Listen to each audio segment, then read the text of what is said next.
bienvenidos a Sensor UABC. Mi nombre es Manuel Félix y como siempre es un gusto volver a recibirlos a todos ustedes. Te platico que hoy tenemos un programa cargado de ciencia.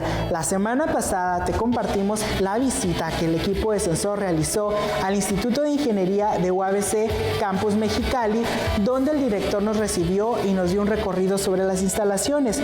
Pero hoy te vamos a compartir algunos reportajes que nuestro equipo realizó sobre las investigaciones en las cuales se está trabajando actualmente. Y para comenzar, vamos con nuestra compañera Alma Guzmán, que nos tiene preparado un reportaje muy especial. Quédate conmigo, yo soy Manuel Félix y esto es Sensor temporada 15.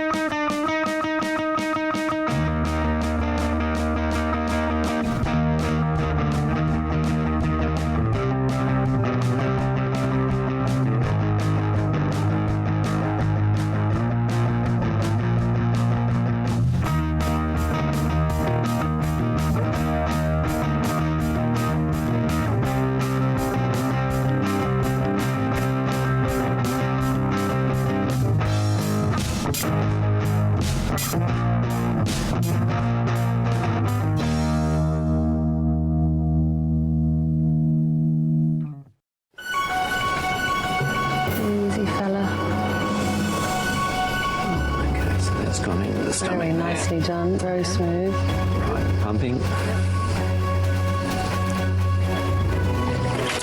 Oh, And look at that. Stomach 4, 5, 1, 2, 3, 4, 5, 6. Oh, look at that. Yeah. Impactante, ¿no? ¿Qué tal si te digo que todo esto lo estamos causando nosotros? Que nosotros estamos causando el fin del planeta. Los microplásticos, por más pequeños que sean, son una gran amenaza para las más de 220 especies en el océano que las absorben. Entre estas 220 especies se encuentran las que son más importantes para el comercio, como la langosta, los mejillones, las anchoas y las sardinas.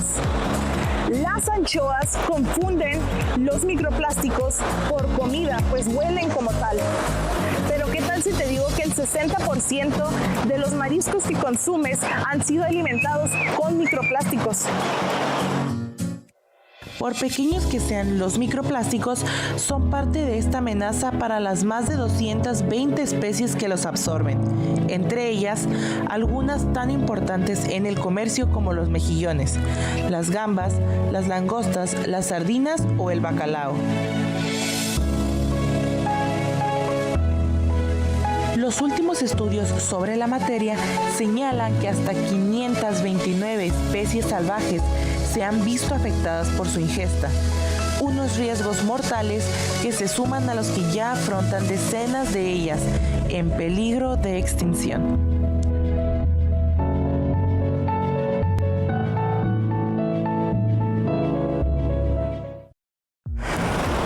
El día de hoy les tenemos una entrevista con la investigadora Sara Ojeda de la Universidad Autónoma de Baja California, sede Mexicali, que nos hablará sobre su reciente trabajo Microplásticos en las playas costeras de Baja California. Los dejamos con la entrevista.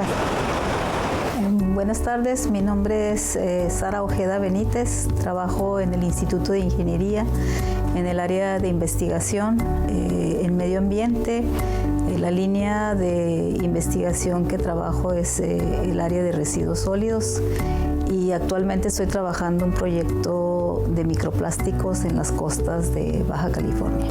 Me introduje al tema de los microplásticos a través de la colaboración que tenemos en redes con otros colegas que se dedican precisamente a la línea de residuos sólidos.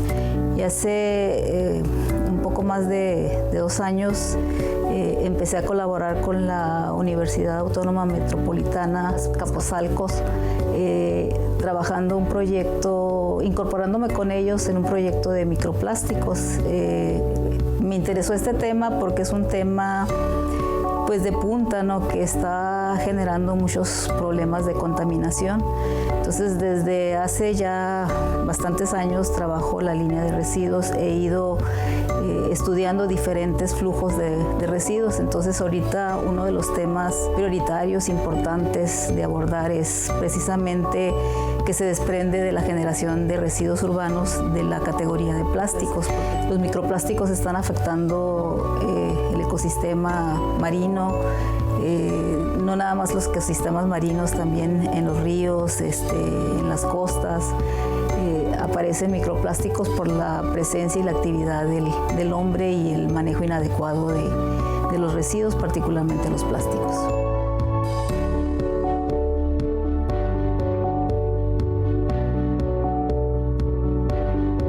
El problema de los microplásticos se genera por la intervención de los consumidores y también por la intervención de las industrias, no nada más las que fabrican los plásticos, sino la actividad industrial, incluso dentro de las costas, la actividad turística.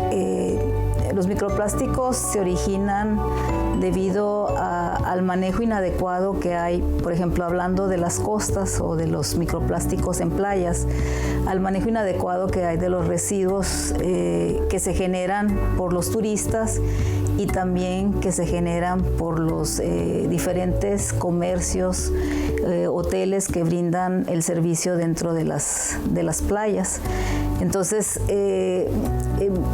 muchas de las intenciones por resolver el problema a veces se enfocan a lo que es la conciencia ambiental.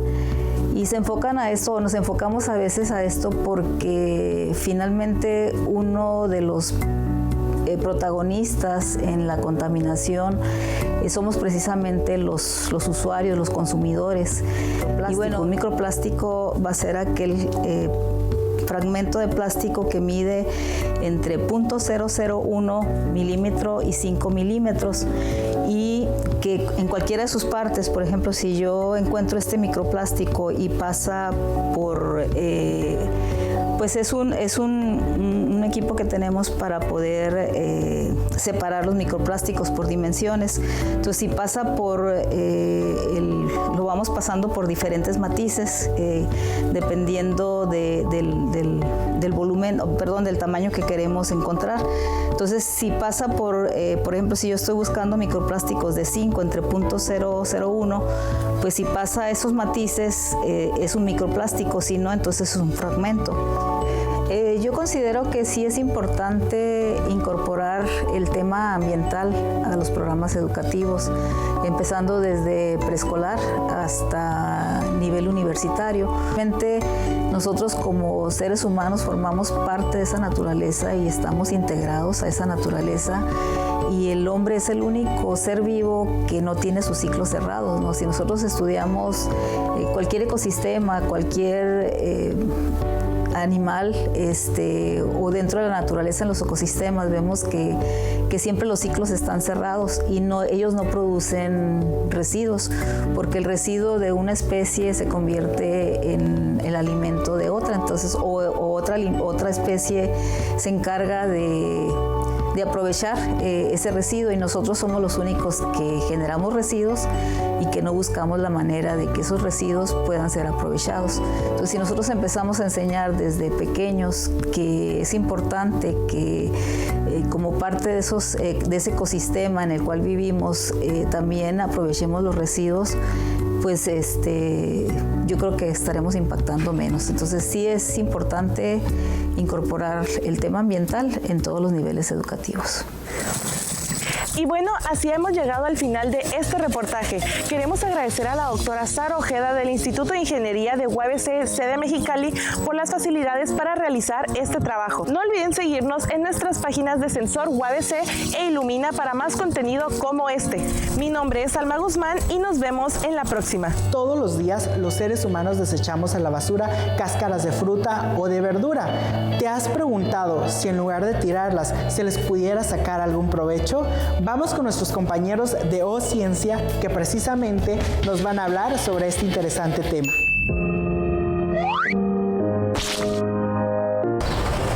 En México, cada día se desperdician cientos de toneladas de desechos de frutas y verduras en los hogares. Para esto, nos basamos en una estadística presentada por la Sedesol, la cual nos indica que diariamente se desperdician 26.238 toneladas de residuos de alimentos. Hola, mi nombre es Giselle y bienvenidos a O Ciencia. El día de hoy nos adentraremos al interior de las frutas y las verduras, pero no de cualquiera, sino de aquellas que desechamos en el bote de basura de nuestra casa. ¿Pero por qué específicamente estas? Bueno, aquí te lo explicaré. El motivo es porque los desechos de las frutas y las verduras aún pueden ser reutilizados. ¿Y cómo sabemos esto? Bueno, lo sabemos gracias a la investigación de Olivia Flores, la cual está realizando una tesis en UABC Campus Mexicali. ¿Pero cómo vamos a aprovechar dichos nutrientes? Bueno, ustedes me van a acompañar para averiguarlo. Vamos a ir con la doctora Mónica Carrillo con una entrevista para que ella nos hable más sobre esta investigación. Mi nombre es Mónica Carrillo Beltrán, soy responsable del Laboratorio de Procesos Biotecnológicos y Biopelículas del Instituto de Ingeniería de la UABC. Este laboratorio es una extensión del área de corrosión y materiales, y como estudio de los materiales lo que nosotros analizamos aquí es la caracterización físico-química de biopolímeros para su utilización en la innovación de alimentos y bebidas. Identificamos que durante la preparación de los alimentos hay muchos residuos que se generan y que no son aprovechados, sin embargo pudieran ser reutilizados. Por residuos nos referimos a aquellas fracciones de los vegetales que se consideran no comestibles o que habitualmente no utilizamos para la preparación de los alimentos. Lo que son cáscaras, lo que son semillas, pero también pudiera ser los tallos de algunos vegetales. Por ejemplo, si hablamos cilantro, perejil, zanahoria, esas fracciones, esos pedazos del vegetal que no utilizamos para la preparación del alimento, pero que aún así tiene un alto contenido de nutrientes. Entonces, todos estos nutrientes llegan al basurero y no se están aprovechando. Nuestra propuesta es revalorizar o reutilizar estas fracciones que habitualmente no consumimos. Entonces, lo que estamos proponiendo es buscar estrategias que nos permitan la extracción de estos compuestos bioactivos previo a que estos lleguen a la basura o a que se conviertan en basura. Monitorear en aproximadamente 100 casas. Pero, pues bueno, se trabaja con un piloto. Ese piloto hemos estado colectando en nuestros propios hogares, identificar cuáles son los tipos de residuos que se van generando y empezar ese proceso de caracterización antes de iniciar con la colecta de todos estos hogares. Entonces, primero necesitamos realizar este estudio piloto para saber con qué nos vamos a topar y entonces ya irlo expandiendo, ¿no? Si nosotros minimizamos esto, no únicamente estaríamos trabajando en este objetivo de modificar hábitos de consumo y preparación de alimentos, sino que también estaríamos disminuyendo la cantidad de basura que se genera. Si esta basura orgánica no llega a los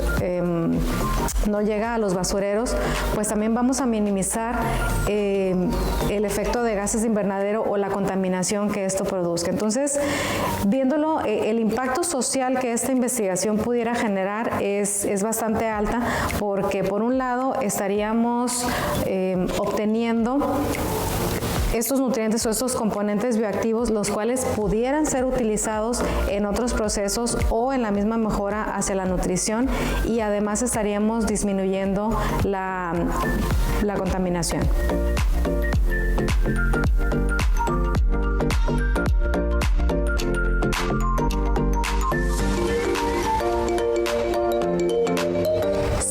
Interesantes los procedimientos que se llevan a cabo dentro de un laboratorio. ¿Y saben también qué es interesante? Bueno, pues es saber que de los desechos de las frutas y las verduras no solamente se sacan los nutrientes, sino también los bioactivos. Y se estarán preguntando, ¿qué son los bioactivos? Estos son un tipo de sustancia química que se encuentran dentro de ciertos alimentos, como las frutas, las verduras, los aceites y algunas nueces. Estos son muy benéficos para la salud, como los antioxidantes. Frutas y verduras están cargadas o vamos a encontrar dentro de su composición proteínas, carbohidratos, carbohidratos, ácidos grasos y agua. Lo que nos interesa, además de estos componentes que están, digamos, en mayor proporción, también encontramos otros componentes como pueden ser minerales que nos ayudan para procesos de hidratación y existen otros bioactivos que denominamos que tienen una actividad en particular. Pueden fungir como antioxidantes, pueden fungir como aquellas sustancias que le dan el color a los alimentos. Entonces nuestra intención es poder recuperar estos componentes. Una vez que tengamos esta información, ir definiendo hacia dónde sería la aplicación de esos resultados. Estamos fomentando también el emprendimiento dentro de los institutos de investigación. Entonces, pensar en emprendimientos científicos, pensar en que nuestros estudiantes de posgrado, con el conocimiento que adquieren durante su formación, puedan comercializar esos resultados o incluso desarrollar sus propias empresas.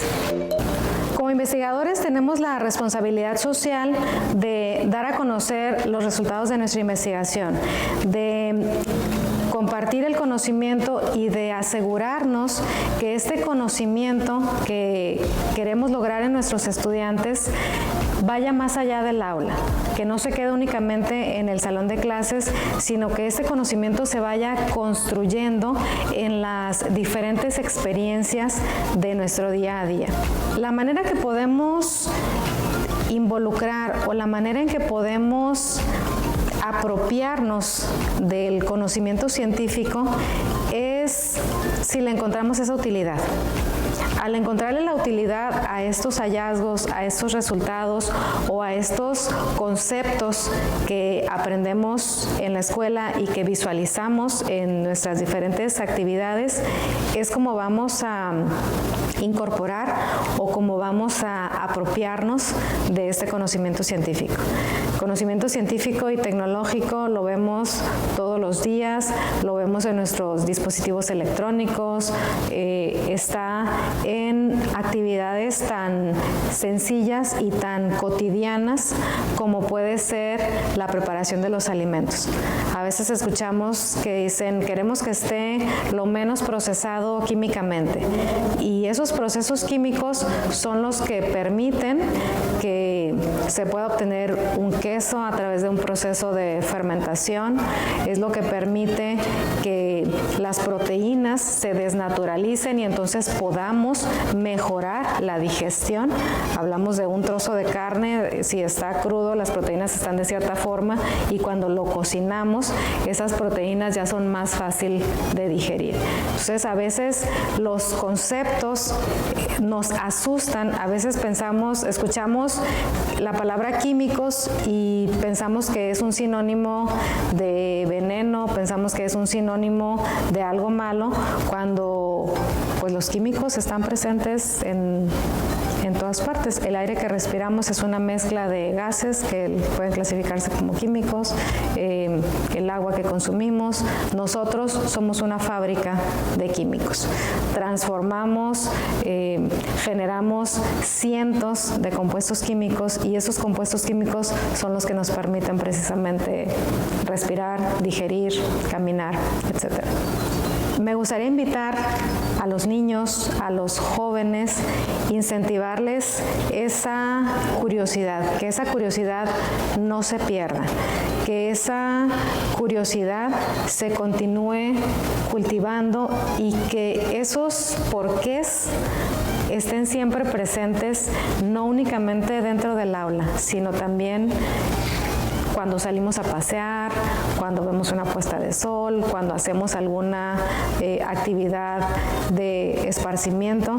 Está demostrado que aprendemos mejor cuando estamos tranquilos, cuando estamos relajados.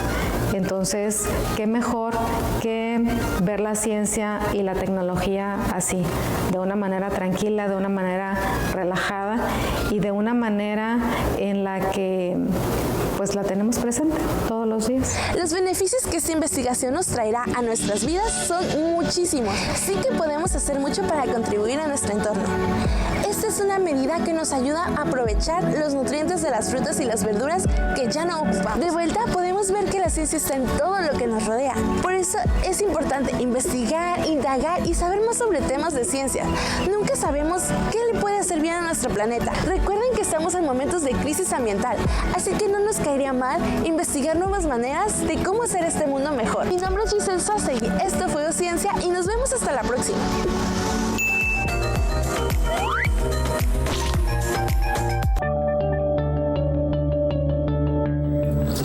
Hola amigos de Radar en la Ciencia, los saluda Manuel Félix y hoy tenemos preparado un reportaje muy especial para todos ustedes. Vamos a hablar sobre los mantos acuíferos. Seguramente has escuchado hablar sobre esto y si no, te invito a que te quedes para que conozcas más sobre este tema. El equipo de Radar en la Ciencia se fue hasta la ciudad de Mexicali, a la Universidad Autónoma de Baja California, al Instituto de Ingeniería, donde la doctora Eliana Rodríguez precisamente está estudiando el manto acuífero de Mexicali. Quédate conmigo, esto es Radar en la Ciencia.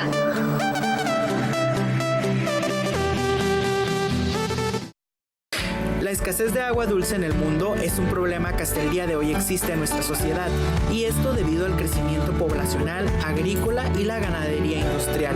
La escasez de agua para usos consultivos es una problemática presente en todo el mundo. Aunado a esta presión antropogénica, la variabilidad climática es otro factor dominante en la disponibilidad de los recursos hídricos. Se estima que 2.1 billones de personas carecen de acceso seguro a servicios de agua potable, y la escasez de agua ya afecta a 4 de cada 10 personas, según datos de la UNICEF. El equipo de Radar en la Ciencia se dio a la tarea de acudir al Instituto de Ingeniería de la UABC Mexicali, donde la doctora Eliana Rodríguez está trabajando en la investigación de monitoreo hidrológico del acuífero Valle de Mexicali. Y esto fue lo que nos dijo. Un acuífero hay diferentes tipos de acuíferos, ¿no? El que tenemos aquí se denomina como un acuífero libre, ya que no se encuentra confinado por ninguna capa. Un acuífero es una unidad hidrológica en la cual encontramos agua. Estas unidades hidrológicas pues, nos permiten extraer este recurso en cierto volumen y cantidad, en cierto volumen y en cierta temporada. Tenemos dos fuentes de agua, el río Colorado y los acuíferos. En costas pues hay diferentes tipos de acuíferos también y son otros acuíferos en estudio. El acuífero del Valle de Mexicali, que es el que estamos analizando, recibe descargas de agua del río Colorado que vienen como infiltración desde la zona de Arizona y California. Esto entra como recarga hacia el acuífero. También tenemos otras recargas como son las infiltraciones por el riego agrícola. En Baja California, el abastecimiento de agua para usos consultivos proviene principalmente de dos fuentes, del río Colorado y el agua subterránea de los acuíferos. Uno de los acuíferos más importantes por su extensión y producción es el de Valle de Mexicali, ubicado en el municipio de Mexicali, Baja California, el cual nació de la recarga de las infiltraciones de las descargas superficiales del río Colorado. En años recientes, entre el 2005 y el 2017, se ha registrado un decaimiento en los niveles freáticos en promedio de alrededor de 1 millón por año, según el Consejo de Cuenca de la Península de Baja California. Con el abatimiento del nivel freático se requiere de profundizar la extracción, la calidad del agua se ve afectada y la disponibilidad disminuye. La doctora Eliana Rodríguez nos habla sobre lo importante que es llevar a cabo esta investigación sobre el manto acuífero de Mexicali. En este proyecto estamos realizando un análisis de las variaciones del nivel freático del acuífero del Valle Mexicali y también un análisis de la química, la calidad del agua del acuífero. Esto con la finalidad de tener datos actuales sobre la evolución del nivel estático del acuífero, ya que se encuentra en un estado de sobreexplotación. Y este acuífero es muy importante para la sustentabilidad del recurso hídrico de aquí de Baja California. Estamos ante una problemática que en algunos lugares del mundo, como Ciudad del Cabo, Sudáfrica, ha llegado a un punto sin retorno, pudiendo ser la primera metrópoli del mundo que se quede sin agua. En México, el panorama no es diferente. Con recursos limitados y sobreasignados, las fuentes de abastecimiento de agua dulce, ríos y acuíferos se encuentran en diferentes estados de presión hídrica y con deterioro en su calidad. La principal problemática que tenemos aquí en el acuífero del Valle Mexicali es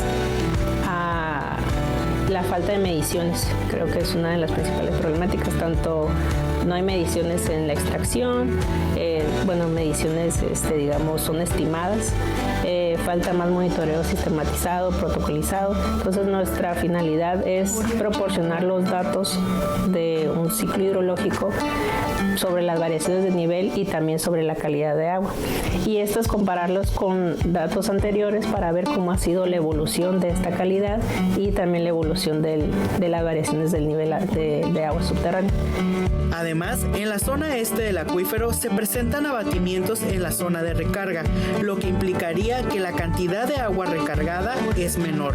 Por ello, el conocer las variaciones temporales y espaciales de los niveles de agua en el acuífero y la calidad del agua del mismo es de primordial importancia para un manejo sustentable del recurso escaso. Poco favorable para la disponibilidad de agua para usos consultivos, la investigación del estado actual de las fuentes de agua y la proyección de la disponibilidad podrían ser el marco de referencia para nuevas políticas públicas del manejo y la conservación de los recursos hídricos. El manto acuífero del Valle de Mexicali también sufre de sobreexplotación. Eso quiere decir que extraen más agua de lo que se debería. Y sobre esto nos habla la doctora Eliana Rodríguez. El estudio de las variaciones del nivel freático, ya que, como comentaba, pues el acuífero ahorita se encuentra en sobreexplotación. ¿Y eso qué quiere decir? Pues que estamos utilizando más agua de la que el acuífero está recibiendo como recarga. Esta sobreexplotación lo que hace es que haya déficit de agua. Alrededor se tiene contabilizado pues formalmente, digamos, por la Comisión Nacional del Agua, que sobreexplotamos al año 280 y tantos millones de metros cúbicos. Entonces esto quiere decir que estamos sobreextrayendo agua del acuífero. Entonces, las variaciones del nivel freático lo que nos indican es qué tanto, o las mediciones sistemáticas de las variaciones del nivel freático nos indican qué tanto está disminuyendo o se está batiendo el acuífero. Y esto nos puede dar la evolución de ese acuífero. Entonces, con esto podemos saber la pérdida de agua anual, ¿no? Lo que estamos perdiendo anualmente. Con este fin, en esta investigación se propone el monitoreo temporal espacial de la calidad y niveles del agua del acuífero del Valle de Mexicali durante un año hidrológico, utilizando equipo especializado para este fin, implementando protocolos estandarizados a nivel mundial con la finalidad de obtener información que permita realizar un análisis hidrológico químico de la evolución anual del acuífero. Así hemos llegado al final de este reportaje. Yo soy Manuel Félix y no olviden seguirnos a través de nuestras redes sociales en Facebook como Sensor UABC e Ilumina UABC. Esto fue Radar en la Ciencia. Nos vemos hasta la próxima.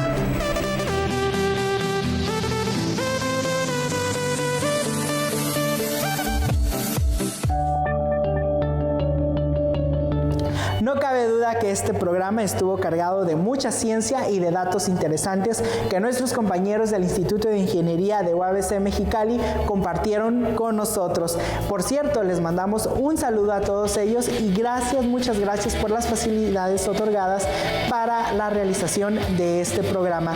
Yo soy Manuel Félix y esto fue Sensor UABC, temporada 15.